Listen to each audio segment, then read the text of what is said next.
On October 23, 1997, in a chamber of government with a 750-year history, something new took place.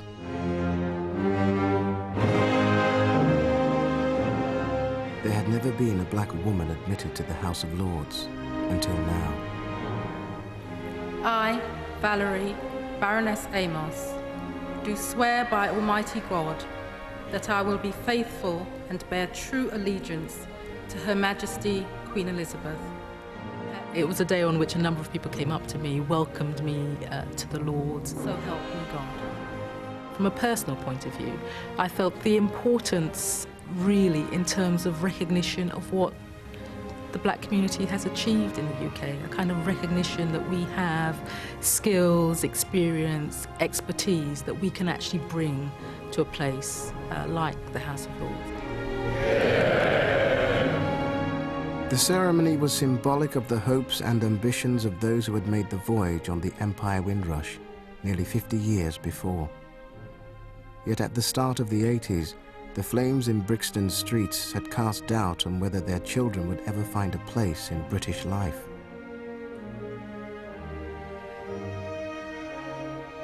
The story of the last 2 decades is of a battle to belong, a battle for acceptance, a battle to be British.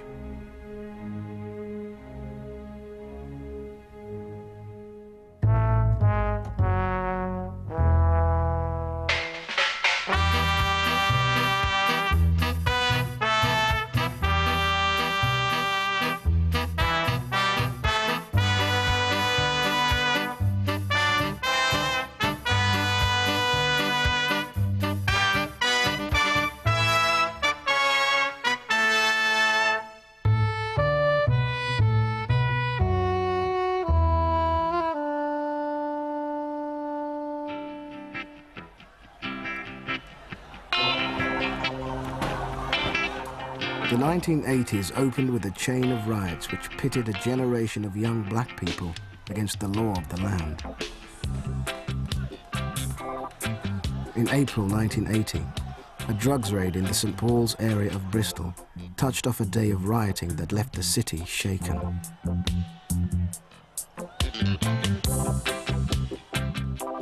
But St Paul's was to be dwarfed by events just 1 year later in South London.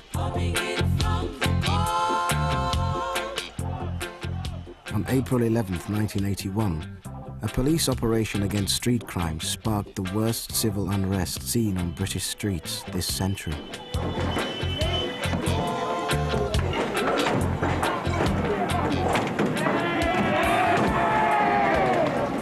The fires, the cars being turned over.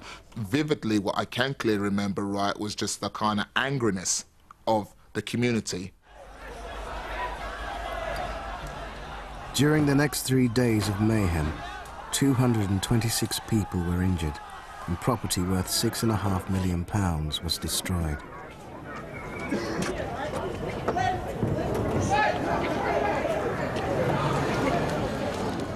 Mike Nesbitt spoke for many. People have been suppressing the feeling inside them for a very long time.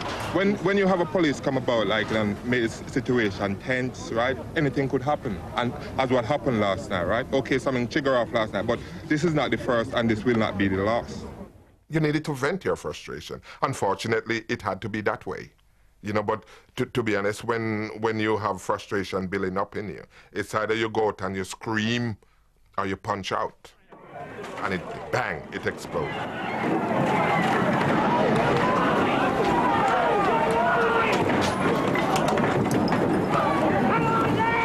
I have never seen such complete destruction.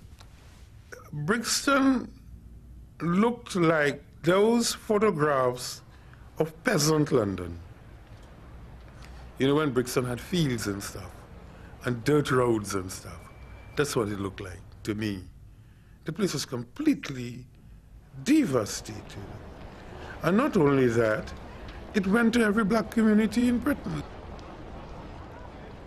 Throughout the summer of 1981, inner cities across Britain erupted into flames. The chain reaction spread to Liverpool, Birmingham, Manchester, and Leeds. In Liverpool alone, the damage was estimated at some £15 million, more than double the costs in Brixton. By July, what had started as a spontaneous cry of rage had become an organised demonstration. From Oldham, where we were, we saw that the rest of the country was going up in flames. And of course, on the old grapevine, you know, it's Manchester tonight, and we must have made about 16 trips or so, I don't know, some horrendous number of trips, down to Manchester, because the grapevine said, it's tonight, everybody, blah, blah, blah. And you would actually have traffic jams getting into Moss Side as people turned up relentlessly and said, oh, no, no, it's not tonight, lads, and then you'd all troop off home and think, and then it just exploded. And when it exploded, those police had to run for their lives. I mean, they scuttled out of there very quickly indeed, because it was just an overwhelming number of people. A bewildered Briton asked just one question: why? People were crying out to say help. You know, people were crying out for help. People were crying out, say, come down here and look at us down here, for Christ's sake. Come and find out what is happening to us. We are here. We want to be law-abiding citizens, but we are not allowed to live the way a human being should live. We were crying out to the politician. We weren't appealing to the police because the police weren't going to listen. We weren't appealing to our employer. They weren't going to listen. We weren't appealing to the councils because they weren't going to listen. That was their agenda. We were appealing to the government to come and change things for us. When you burn down your community, you're only harming yourself. But what happened at the time, right, there was so much angriness, so much bitterness, so much annoyance from a community, they didn't care what they burnt down. They wanted replies, they wanted answers. I think it began to become clear that those young people weren't going to accept the way in which they were being treated. And I think that a lot of older people, quietly behind the scenes, supported the young people in what they were doing because they felt that they had tried all ways of trying to get justice, and justice wasn't forthcoming. The causes of the riots had been plain to see in the bleak landscape of the inner cities: poverty, unemployment, and conflict with the police. Margaret Thatcher's Conservative government, which had set up major inquiries into the riots, soon found itself compelled to confront these issues.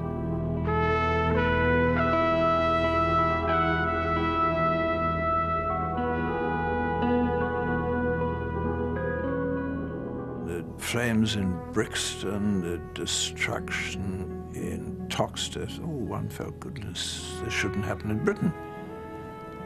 But good did come out of it because it took a riot to wake people up and to get quicker action going.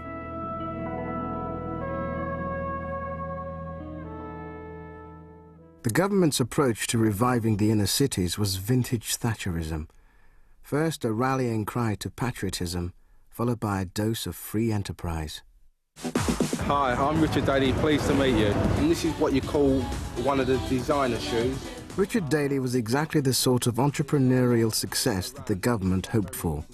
His chain of sportswear shops demonstrated the go-getting spirit that flourished across Britain in the 1980s. Mrs. Thatcher, she was a very strong leader, extremely good for the country. She gave a lot of encouragement to people like myself, obviously, who were starting up in business, and gave you the enthusiasm to feel that you can obviously go on and achieve great things. I mean, it really boils down to the individual. Mrs. Thatcher's enterprise culture and black hustling are sort of cousins under the skin, you know. They really say, carve it out for yourself, you know, open it up. And what I think is, you know, is wonderful about lots of it's a minority only, of course. Everybody is not successful. I don't want to overdo this in any way. But what is marvelous about that minority of black kids that have managed to move into some of these spaces is their tremendous confidence. A few profited from the enterprise culture, but it passed the majority by. Most of the Windrush generation who had arrived in the 50s and 60s had worked in the public sector all their lives. Their children, if they found work at all, had gone the same route. But just months after the riots, a small group of black and Asian activists in the North London borough of Brent opened a new approach to the problem. They set out to seize control of the area's largest single employer, the local council. I convinced my management committee, the Community Relations Council, that we ought to become involved in mounting a voters registration campaign. I then spent a lot of my evenings and afternoons and weekends going around the betting shops and the pubs where I know black people got cane. It was extremely successful. We got rid of the local Tory control and put it in the Labour Party control. I know from my own immediate surroundings that we had pretty close to a 90% or thereabouts turn of the black vote, all around Brent. Seeley and his allies now set about translating black votes into political power. By 1986, Brent had elected the first black woman council leader in Britain and set in train a radical equal opportunities policy. We had the council for the first time ensuring that the employment policies were of such that brought black people in rather than kept them out, and that went from top to bottom. More particularly than that, we had a black community out there who felt that for the first time there was not just hope, but things were beginning to happen. Across the river on London's South Bank, the 1981 elections had brought a new set of politicians to the Greater London Council. They were only too willing to follow Brent's example. And led by future Brent MP Ken Livingstone, they quickly decided on a target.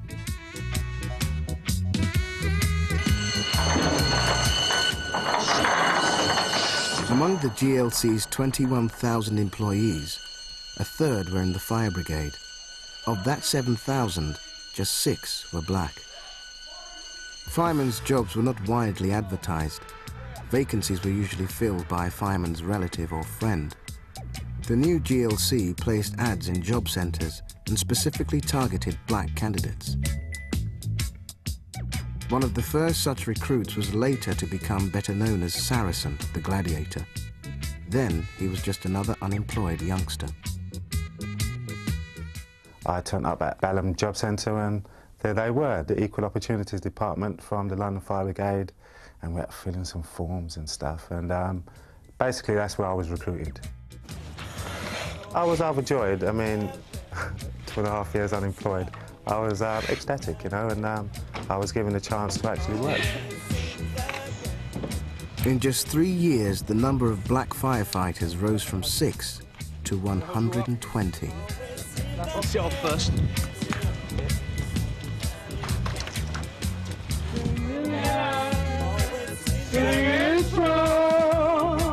But as it dawned that firefighters themselves would no longer decide who got the jobs, resistance to the GLC's policies grew.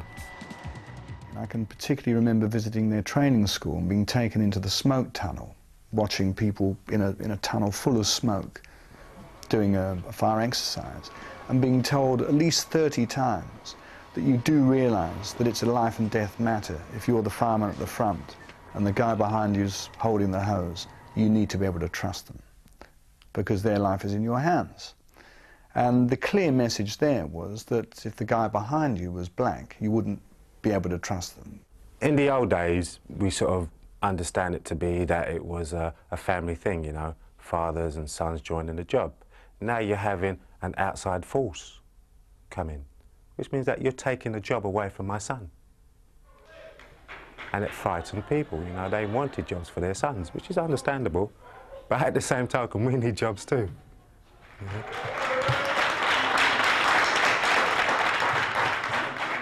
But black recruits were only half of the GLC's equal opportunities reform.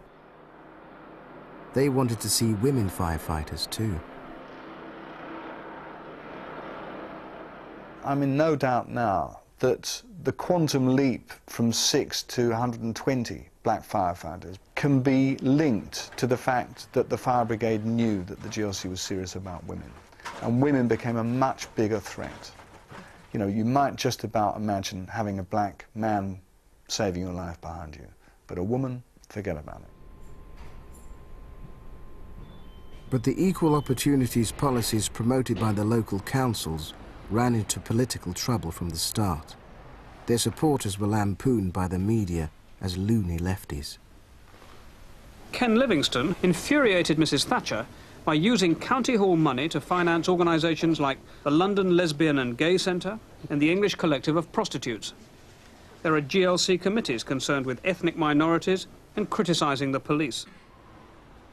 The press seized on the excesses of the local council's anti-racist policies, ridiculing decisions like Haringey's banning of the nursery rhyme, "Bar Bar Black Sheep." For a Labour Party leadership with its eyes fixed on the victory at the next election, the link between Labour and loony leftism was a disaster. So when black activists came up with a new idea to boost their influence in the party, the stage was set for a confrontation. I remember on a Saturday afternoon in Walworth Road, black sections were founded. And I remember we had the meeting in the morning and there were black members of Militant who came and disrupted the whole thing, had a vote not to have black sections. And I can remember in the afternoon, Paul Boateng came in and he actually said what went on in the morning. He said, oh, well, everybody was quite discouraged. And he said, oh, to hell with that, let's have another vote. And by that time, Militant had gone and we won the vote. In the 1983 general election, almost 9 out of 10 black voters supported Labour, but there were no black MPs. The black sections movement argued that black voters were being taken for granted. We've been accused, Order, comrades, order. We've been accused of apartheid, right? I'll tell you what's apartheid.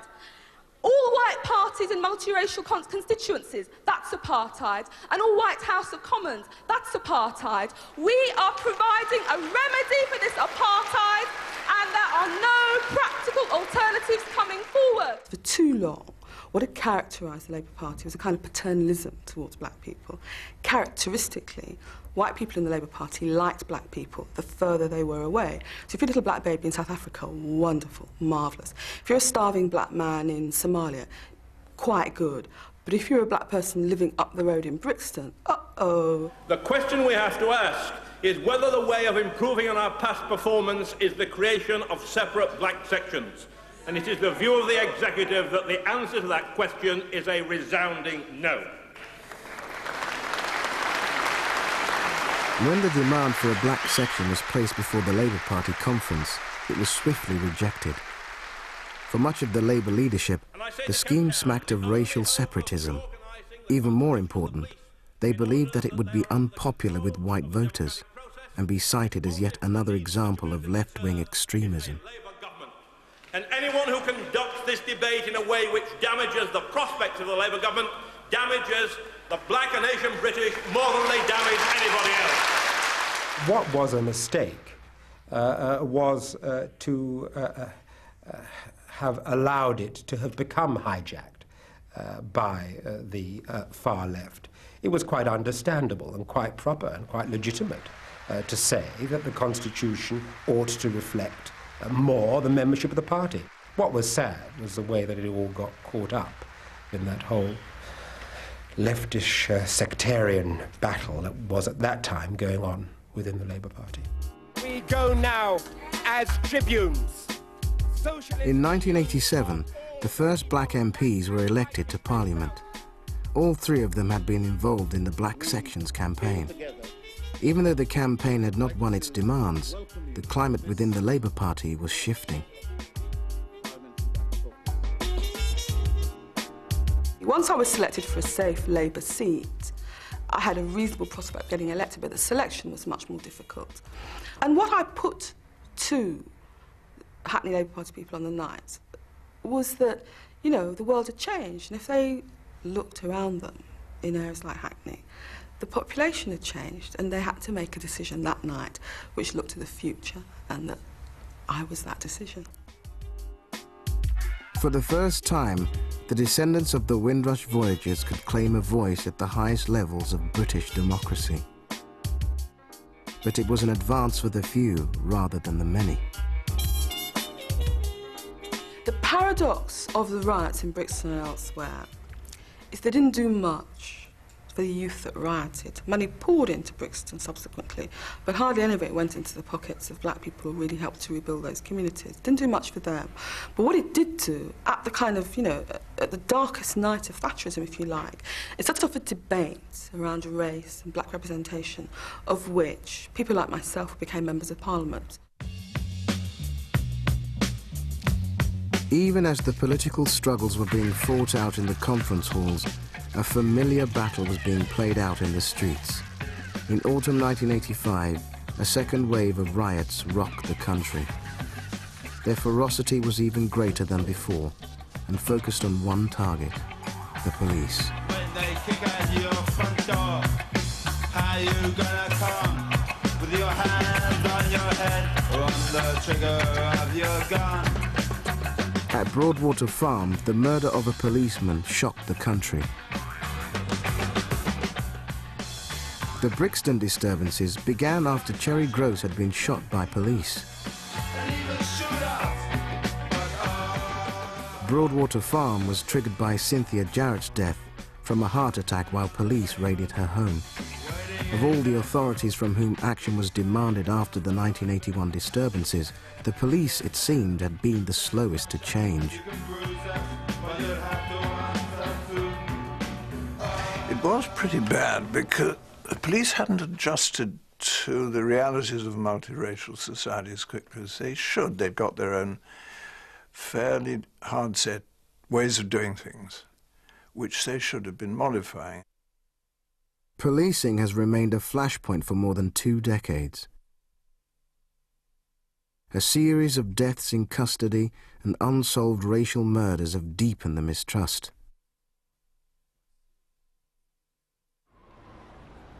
But nothing has illustrated the gulf between black families and the police as starkly as the events surrounding the death of a young student in southeast London in April 1993.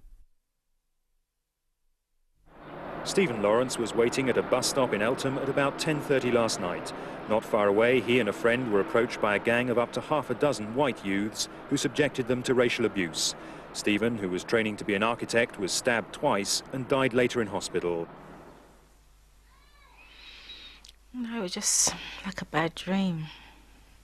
Like, 1 minute your child's alive, the next minute they're telling you that he's dead. And how did he die? Why did he die? I think up until now I still have difficulty in believing that Stephen is gone.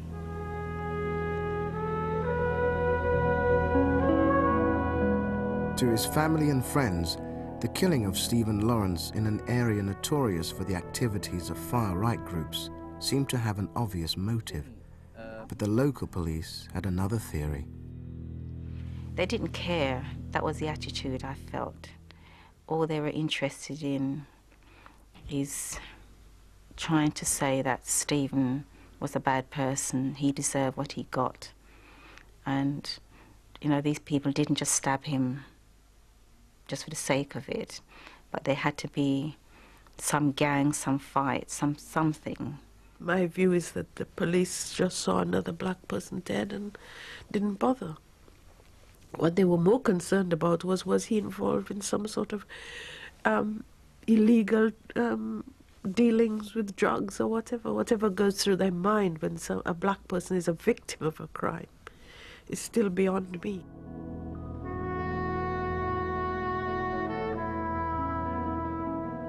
But the accounts of Stephen's family and friends, black and white, painted a picture of a law-abiding, hard-working churchgoer who had never been involved in anything shady. 5 white youths were eventually charged with his murder, but the trial collapsed due to a lack of prosecution evidence. The accused men walked free. Came out looking very confident that they seem as if they believe that they've beat the system, that they've got away with murder, and there was nothing anybody can do about it.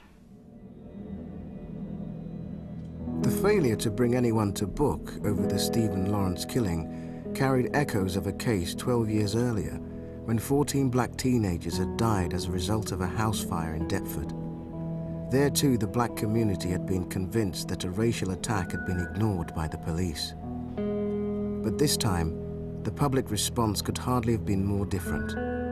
Whereas at Deptford, the lack of public and official support had left the victims' families feeling isolated and angry, the Lawrences found themselves backed by a wave of public sympathy.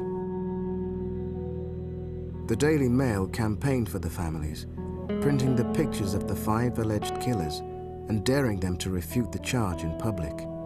Those who had been through both tragedies could feel the change. People identified Stephen with their own son, which is not often the case when it's a black person. And that was where the difference was. We were still aliens during the fire.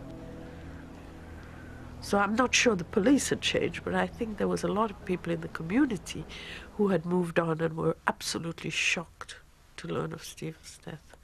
People still stop me in the street and say, "Oh, I wish there was something I can do."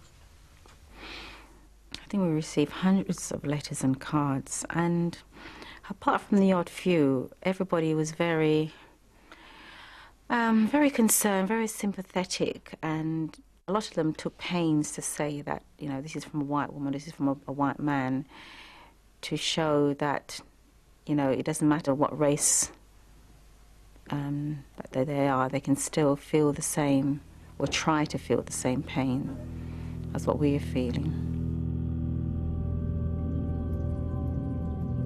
The Lawrence case highlighted the change in attitude since the early 80s. Stephen Lawrence was a national tragedy, a long way from the days when all black people were automatically treated as foreigners. Have you been over here long? Yes, I'm here from March. Oh, I went The to the distance travelled is nowhere more obvious than in television. The arrival of the first generation of West Indian migrants coincided with the growth of British television in the 1940s. The medium has both reflected and played a part in changing attitudes. Good evening. Good afternoon. We just have to look at television. But people are part of the society now. They've got Trevor MacDonald and Maurice George, and everywhere you turn, things have changed considerably. For my day, things have changed. But let's hear first of all from Cy Grant. The market strike is over today. Mr. Frank Cousins has had his way, but he ran into lots. Cy Grant was the first black face to make an impression on British viewers when he became a regular performer on the BBC's long-running nightly show, Tonight. I'm surprised they didn't throw tomatoes about. Lots have got rotten since they came out. We're bringing you the news you ought to know. I remember Cy Grant, yeah. He was one of the few black people that were on television in the 60s that you would stop and listen to. But there weren't very many British black people doing it. When I was growing up, there weren't very many role models, apart from American people, to sort of aspire to. In the 50s and 60s, it was rare to see a black artist on TV. Even for a big name like Cy Grant, opportunities were scarce after The Tonight Show ended. There were very few roles. Black people were, in those days, were not policemen or lawyers or doctors. They did not exist. So the roles that you played had to reflect your role in society. So it was very limited role. There was nothing like integrated casting. There were no kind of black producers or directors in television. Where black performers did appear, their roles were all too often negative or belittling.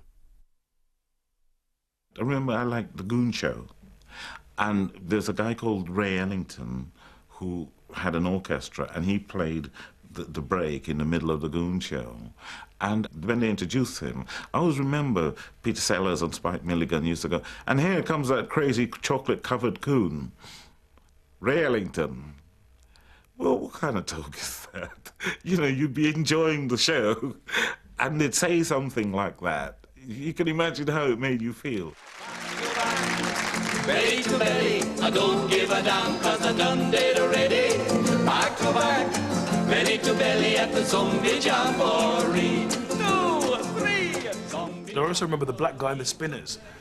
He was astounding. I did a joke about him in the last show I did, that he was there with his finger stuck in his hair singing, you know, Dance, dance, wherever you may be. I am the lord of the dance, said he. You know, every so often they'd let him sing the West Indian song or do the Anansi story or something. Oh, for God's sakes, you know. Just once I wanted to grab the mic and say, "I shot the sheriff," but knowing him, he'd have probably gone, "No, go no more, a sheriff shooting, sheriff shooting, sheriff shooting." Back to back, belly to belly at the zombie jamboree. Last time now. You know, it was very difficult, I think. People needed to be shown that there was a possibility that you could do something. And I think that's what whole generations were waiting for, the ticket.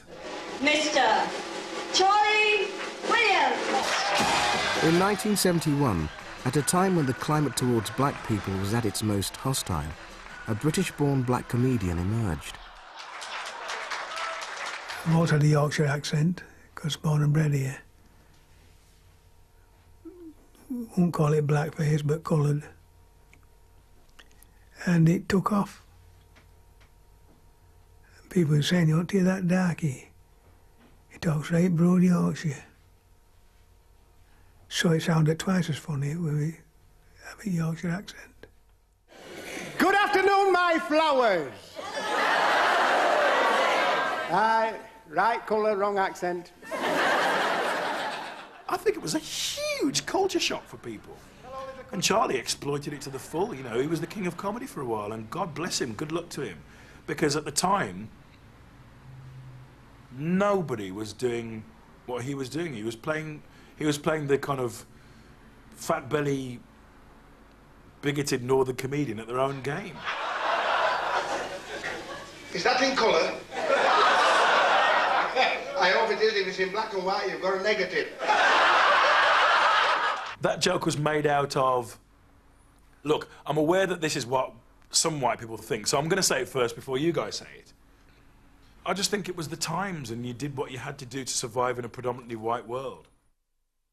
Charlie Williams' success opened the door for a new generation of black comics. One of them, a teenager from Dudley in the West Midlands. From strength to strength. This boy is only 16 years of age. Talented, house-trained, and very, very funny. Ladies and gentlemen, it's got to be Lenny Henry. All you saw was a guy leaning over a pram, a huge fella leaning over a pram, and you heard Frank Spencer's voice coming out of him. And then he turned round, and he was Lenny Henry. And he was a black... And he thought, oh, but there's an instant shock. I'll fix it later.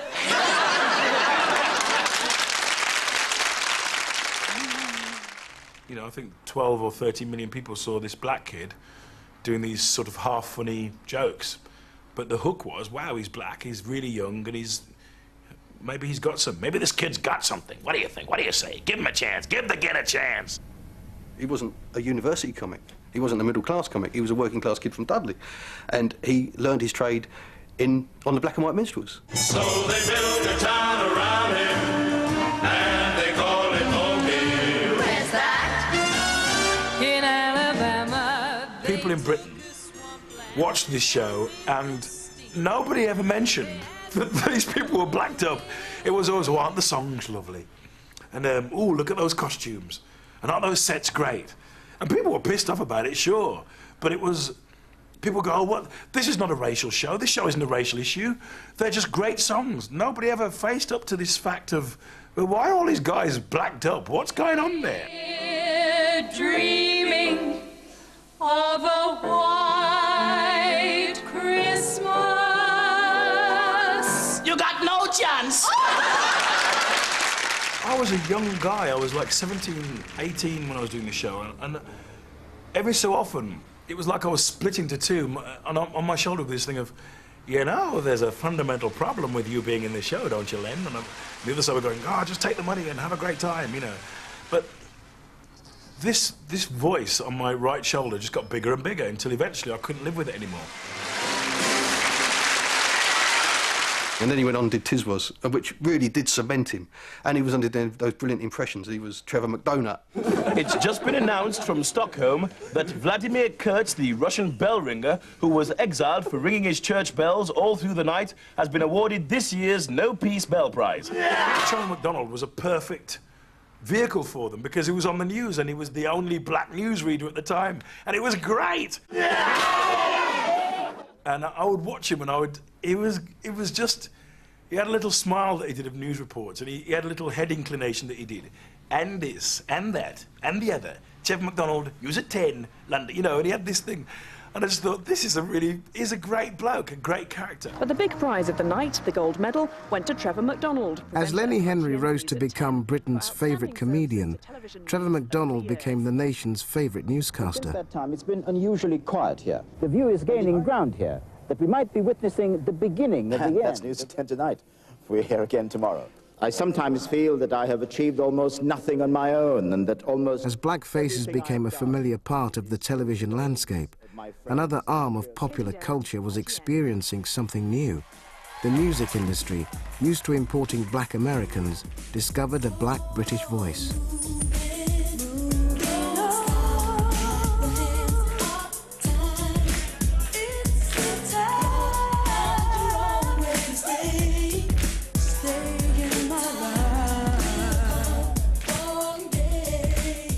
In 1989, Soul to Soul emerged. With just 2 songs, Keep On Moving and Back to Life, they sold nearly 3 million records worldwide.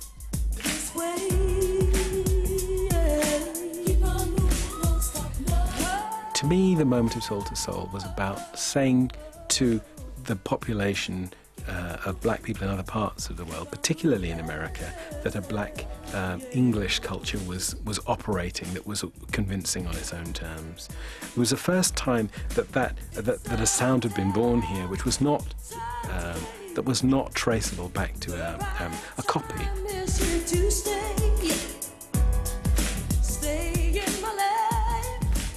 By the end of the 80s, their sound had come to define British pop for a generation.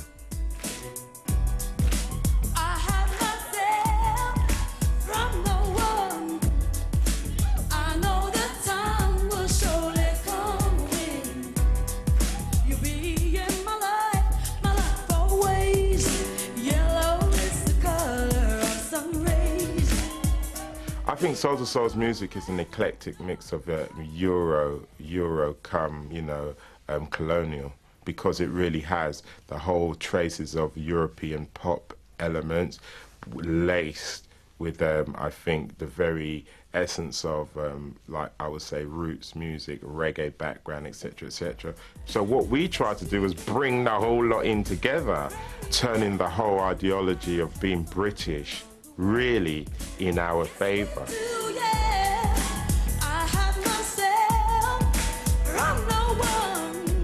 This wasn't the first time that black British artists had made an impact on the market, but it was the first time that an internationally successful black act had been recognised as British. The first rumblings of an authentic black British sound had come from a band called The Equals. The 3 black and 2 white members broke new ground in their style. Their music was essentially American soul with a cheeky English twist. But from The Equals emerged a performer who would point a new direction for black artists in Britain, Eddie Grant. Whoa, mama, you're gonna burn me in the wrong time. As a solo reggae artist, Grant achieved more hits than any previous black British singer. He set up his own label and marketed and distributed his work. Oh, I appreciate my resistance. Oh, mama, mama, you got me living on the front line. It was his example that led indirectly to the first authentically black British pop sound.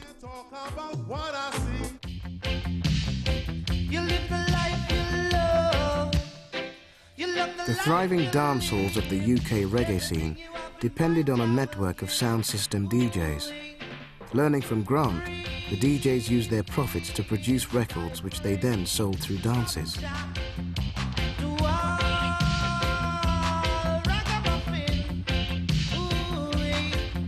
The DJs needed singers. In East London, they found dozens of young women singing in churches and talent contests. The music they invented would become known as lovers' rock. One of its stars was Carroll Thompson. Strange, so strange that I am feeling.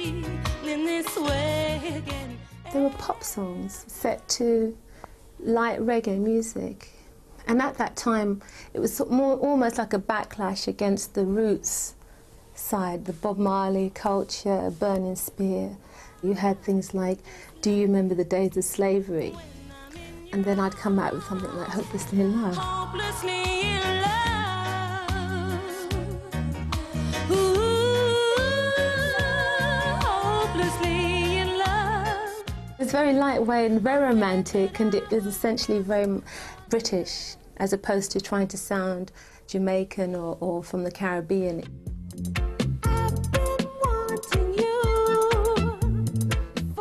Janet Kay's chart hit Silly Games showed that there could be a market for lovers rock outside the dance halls, but major record companies showed little interest.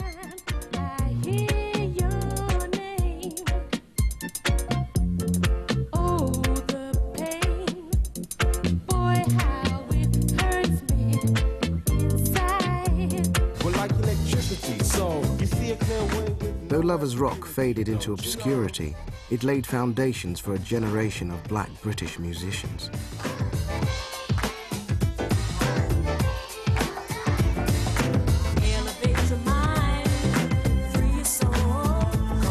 Soul to Soul, in their turn, opened the way for a wave of singers and songwriters who would put themselves at the heart of British pop.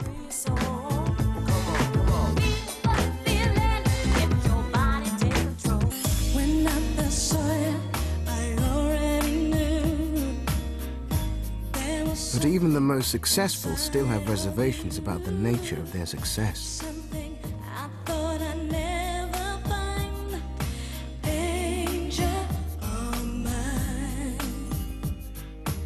If the Soul to Soul came up tomorrow, which was white, they'd probably do far better than Soul to Soul black in this country. Oh, without a doubt. They get everything. We could name millions of groups that have come up within the last year.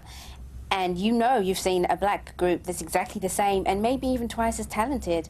You know, at the end of the day, if you're a group and you've sold as many albums as the other group and you've had as many singles as the other group and the other group's on the front cover and you're not, you think the only difference is that we're black and they're white, and it's very frustrating.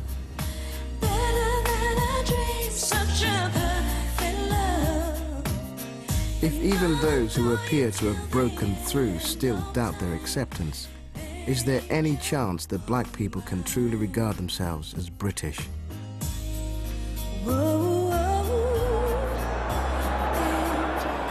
One answer lies here in the fiercely nationalistic arena of our national game. And it's Barnes. It's in! What a start for England and for John Barnes! This scene would have been unimaginable in the 40s for players like Charlie Williams, a football pro with Doncaster Rovers, long before he found fame as a comedian. I enjoyed my footballing days. Thought they were great. When I ran out, no matter whether there were 40 spectators or 30 or 4,000, they all went, "Oh, there's a darkie playing." And I used to wonder, I'm human. But it wasn't said in any malice, it was just amazement. Because in them days, there weren't many coloured footballers. Little did I realise that within 20 years it would be dominated by coloured players. In the 1970s, the few black footballers who broke through into the professional game were far from welcome.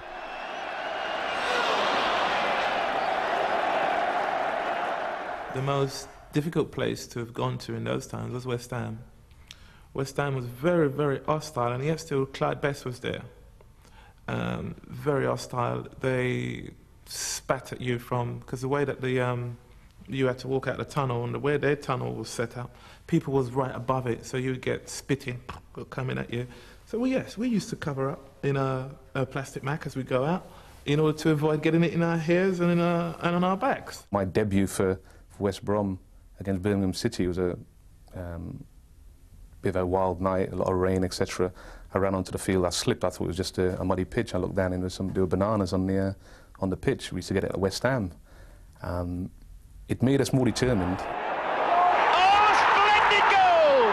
What a magnificent goal by Batson!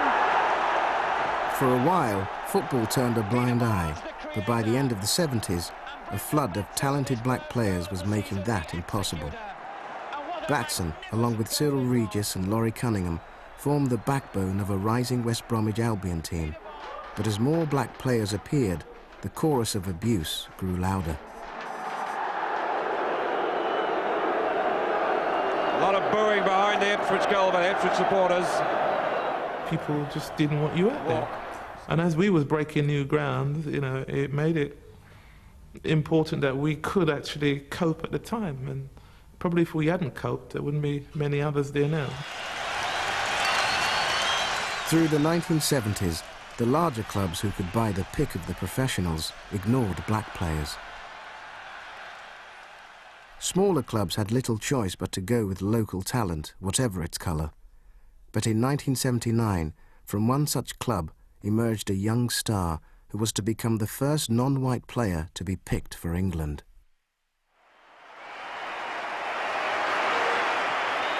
I was just so nervous and I just wanted to get on with the game, and I was just really focused on trying to play well on the night, and everything else passed by. It's only now, you know, 14, 15 years later, you think there was never a black person been capped before, and that must have helped John Barnes and, you know, Luther Blissett and the other people that came after me.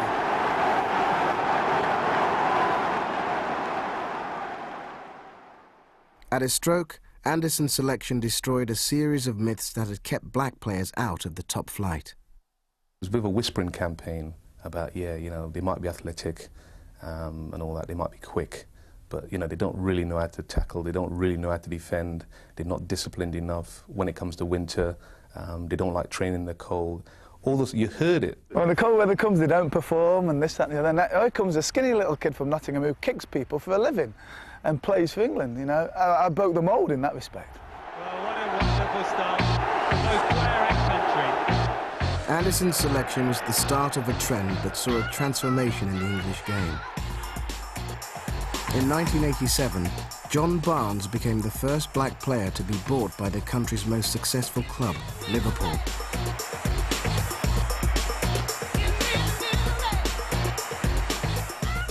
The cash came flooding into the game from TV and satellite deals, and clubs were floated on the stock market. The biggest teams became far more interested in the colour of money than in the colour of the players who brought them success.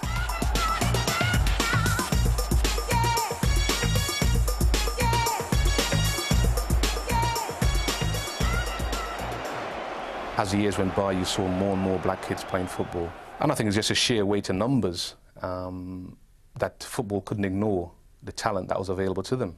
And eventually, that's led to where we are today. By 1995, the three most expensive players in Britain were black. In the same year, Manchester United's Paul Ince captained England. I can't think of any way, shape or form that black players will not be an integral part of the England setup. They're here to stay. And as I say, you know, you look at Paul Ince, who's captain of the full England team, you look what he did in Rome and the acceptance of his role that he played there.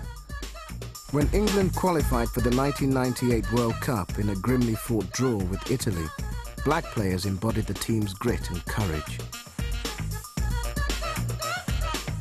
Paul Ince was the nation's Captain Courageous.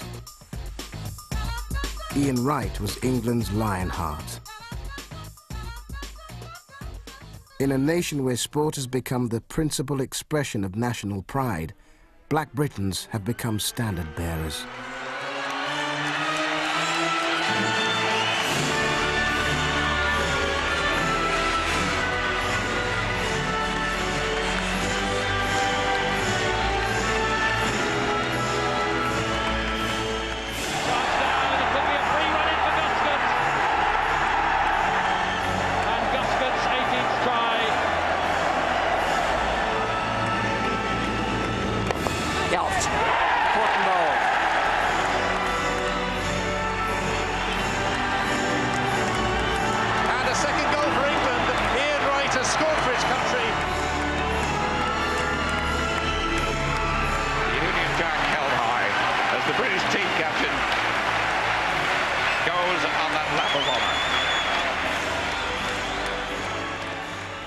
Multiculturalism is a divisive force. Youngsters of all races born here should be taught that British history is their history. If they are not, they will be forever foreigners holding British passports. But not every voice is raised in a hymn of praise to multicultural Britain. Last autumn, Lord Tebbit repeated his 1990 warning that black Britons could not be regarded as truly British until they were ready to cheer for England against the West Indies. 8 years ago, it threw the government into confusion. This time, his own leader dismissed it as the ramblings of a dinosaur. Just weeks before the Tebbit speech, William Hague had been out on the streets of Notting Hill. His attitude could not have been clearer. Well, I've just come to see what happens here at the Carnival. It's the biggest cultural event in the nation. I think politicians ought to be out and about here. What started a generation ago as a largely West Indian event is now a 3-day national festival where Caribbean people and their descendants are in a minority on the streets.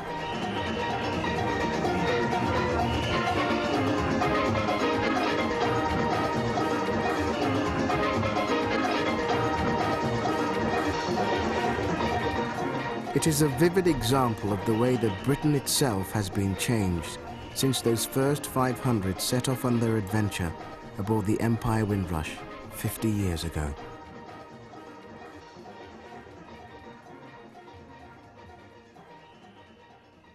They came from island colonies with a British flag, a British king, and even British passports. London, this lovely city. You can go to France or America, India, Asia or Australia, but you must come back to London City. You see, back home, we had the foolish saying, we are British.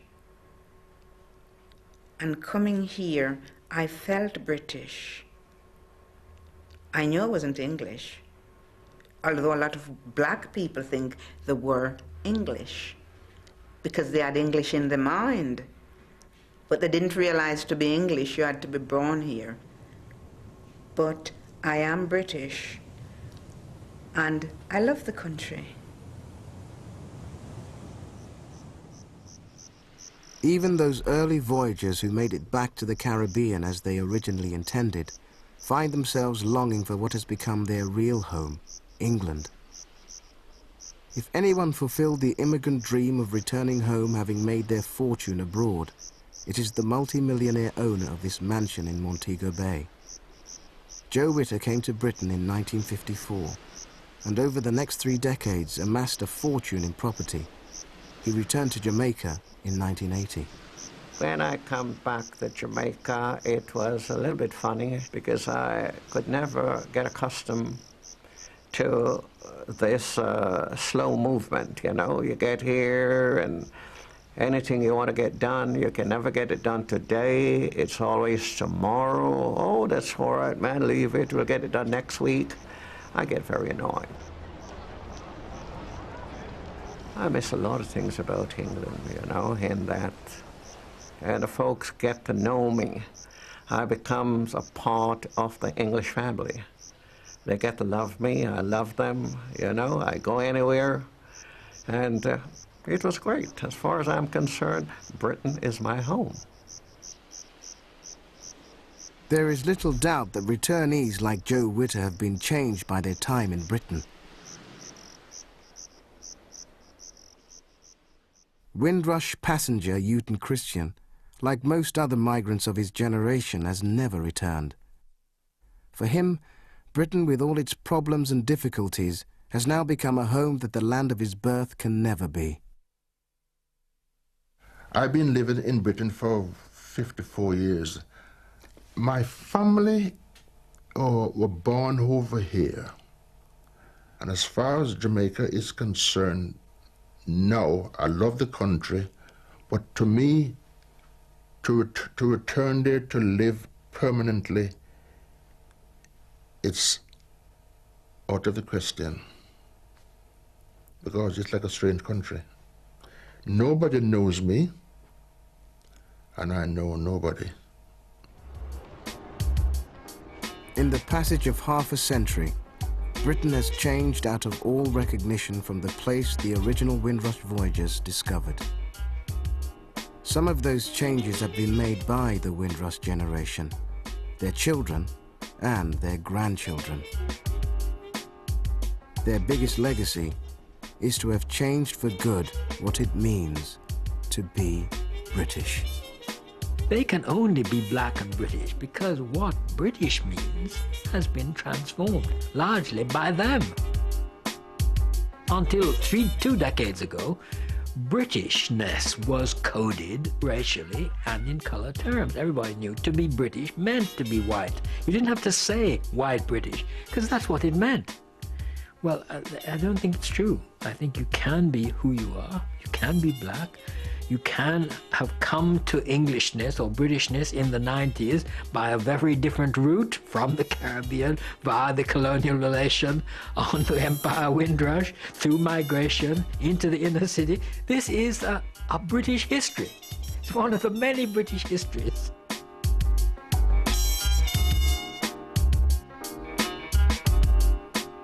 Those of us who are still here feel we're part of Britain.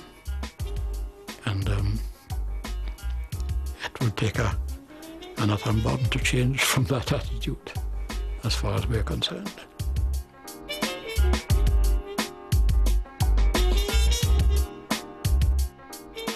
Yes, I'm British, but whether they allow me to be British is another question, isn't it?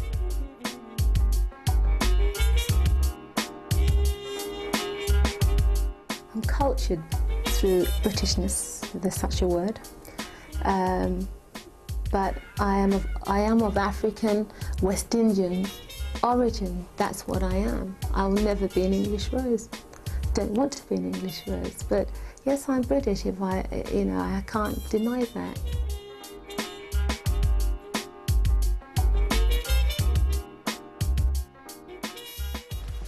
How do I feel now, whether I'm black or British? I think I'm a bit of both, really. I'm black and I'm definitely British, you know, and that's what I am.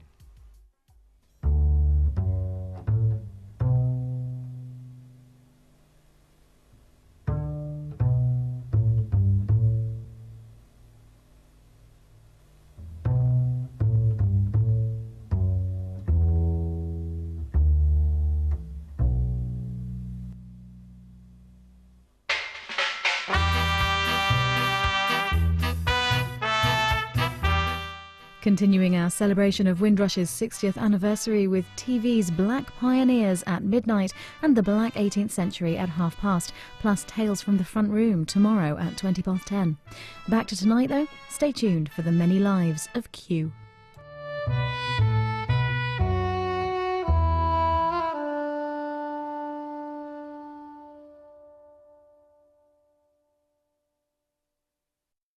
BBC4 hosts a season of mini-film festivals, showcasing genre-defining movies. We've decided to do something spectacular.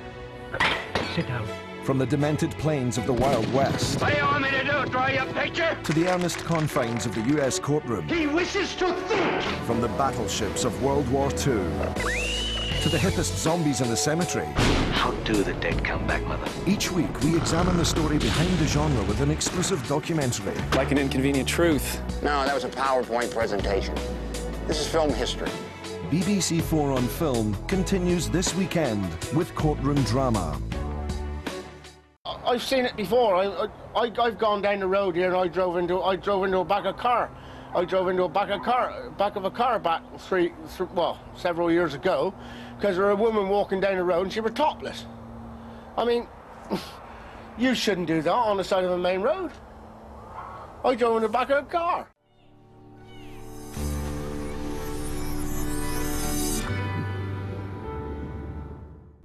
Our first festival broadcast of the summer is here on BBC4 tomorrow at 11:20 with Jimmy Cliff live from Glastonbury.